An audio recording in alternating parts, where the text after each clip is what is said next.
नमस्कार, मैं मुकेश यादव आप सभी का जीएस वाटिका में फिर से स्वागत करता हूं। जैसा कि आप जान रहे हैं कि इस चैनल के माध्यम से मैं आप लोग के बीच ल्यूसेंट सामान्य ज्ञान पढ़ा रहा हूं। तो आज चलिए हम लोग आज का टॉपिक है ब्रह्मांड के बारे में हमारा बदलता दृष्टिकोण। यानी कि आप देखेंगे कि ब्रह्मांड जो है उसके बारे में हमारा दृष्टिकोण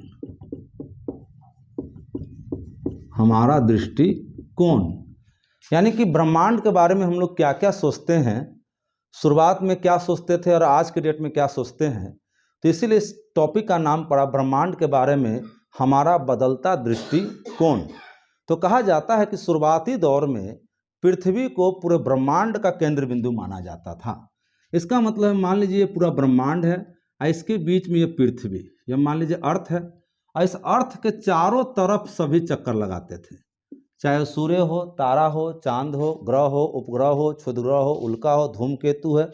ऐसा हमारे पहले वाले खगोल शास्त्री जो होते थे उन लोग का ये मानना था कि पूरे ब्रह्मांड का केंद्र बिंदु पृथ्वी है और पृथ्वी के ही चारों ओर सभी चक्कर लगाते हैं, चाहे वो सूर्य ही क्यों न हो या ग्रह हो, उपग्रह हो, क्षुद्रग्रह हो, उल्का हो, धूमकेतु हो। तो इस समय के युग को हम लोग भू केंद्रीय सिद्धांत कहते थे। इसे हम लोग कहते थे भू केंद्रीय सिद्धांत। ध्यान रखेंगे कि भू केंद्रीय सिद्धांत हम लोग कहते थे, अंग्रेजी में कहते थे जियोसेंट्रिक थ्योरी। Geocentric theory. तो एग्जाम में पूछता है कि भू केंद्रीय सिद्धांत क्या है।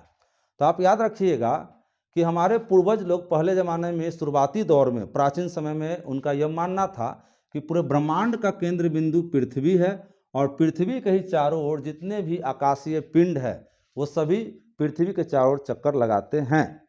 यह मानना था हमारे पूर्वज लोगों का। आगे चलकर इसमें इसका जो समर्थक जो थे उनका नाम था क्लॉडियस टॉलमी। ध्यान रखेंगे, क्लॉडियस टॉलमी। तो क्लॉडियस टॉलमी जो खगोल शास्त्री थे उनका यह मानना था कि हाँ, पृथ्वी के ही चारों ओर सब चक्कर लगाता है। यह कब? 140 ईस्वी में, 140 ईस्वी में की यह बात है।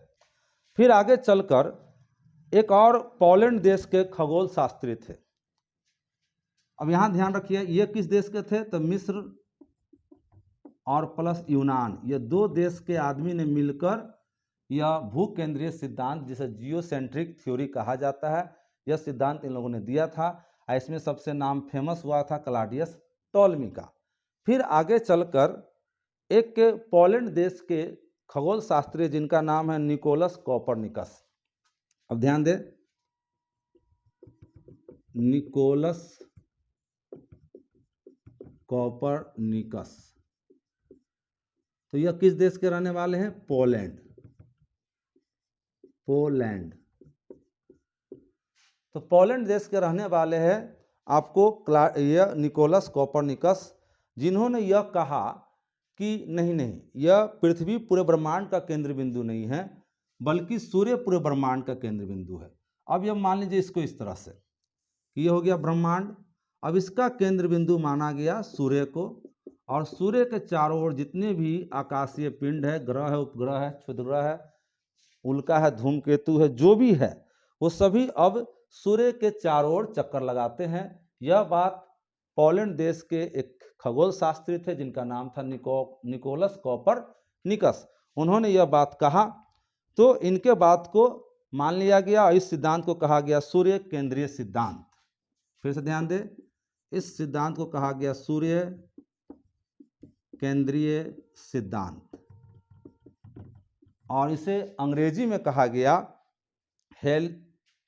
Heliocentric theory. Heliocentric theory. तो ध्यान रखेंगे, तो सूर्य सिद्धांत को कहा जाता है हेलियोसेंट्रिक थ्योरी और भू केंद्रीय सिद्धांत को कहा जाता है जियोसेंट्रिक थ्योरी। तो एग्जाम में यह पूछता है। उसके बाद कुछ दिन बाद एक और वैज्ञानिक है 16वीं शताब्दी में जो कि टाइको बे के सहायक, ध्यान रखेंगे, टाइको बे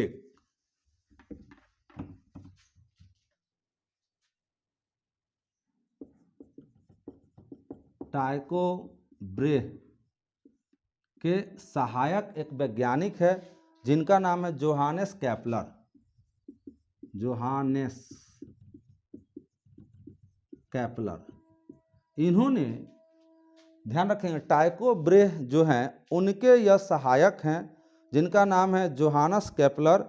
उन्होंने ग्रहीय कक्षीय सिद्धांत दिया। कौन सा सिद्धांत दिया? ग्रहीय कक्षीय सिद्धांत।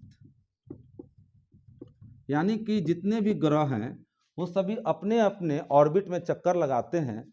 यह सिद्धांत को कहा गया ग्रह कक्षीय सिद्धांत। तो किसने दिया? जोहानस केपलर ने दिया। अब यह बात चली कब? तो आपको 16वीं शताब्दी में। अब बात करते हैं 20वीं शताब्दी में। अब यह 20वीं शताब्दी में एक बात आया कि सूरज भी केंद्र बिंदु नहीं है। यानी कि इस पूरे ब्रह्मांड का केंद्र बिंदु अब सूरज को भी नहीं माना गया है।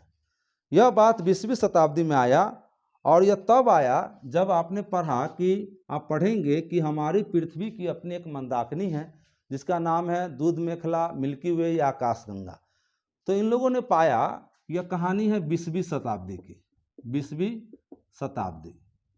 तो 20वीं शताब्दी में यह बात आया कि पृथ्वी की जो अपनी एक मंदाकिनी है दूध मेखला, मिल्की वे या आकाशगंगा, तो उसके केंद्र से सूरज जो है एक कोना में स्थित है और उसका चक्कर लगा रहा है। यह यानी कि दूध मेखला जो है पृथ्वी की अपनी मंदाकिनी दूध मेखला, उसके केंद्र से यह 30,000 प्रकाश वर्ष दूर एक कोना में है और यह सूरज जो है पृथ्वी की जो मंदाकिनी है दूध मेखला उसका यह चक्कर लगा रहा है। इसका मतलब उसका यह चक्कर लगा रहा है। तो इस तरह से यह प्रूफ होता है कि सूरज भी पूरे ब्रह्मांड का केंद्र बिंदु नहीं है। तो इसीलिए अब 20वीं शताब्दी में आखिर यह प्रूफ हुआ। अब यह खोजा जा रहा है कि आखिर पूरे ब्रह्मांड का केंद्र बिंदु है कौन? पूरे ब्रह्मांड के बीच में कौन ऐसा चीज है जिसके चारों ओर सब चक्कर लगा रहा है? तो इसका जांच अभी तक चल रहा है। इसके बारे में अभी वैज्ञानिक हमारे इस पर काम कर रहे हैं, रिसर्च कर रहे हैं। तो चलिए आज इतना ही। धन्यवाद, थैंक यू। और आप लोगों को क्लास अच्छा लगे तो लाइक करें, शेयर करें, सब्सक्राइब करें। धन्यवाद।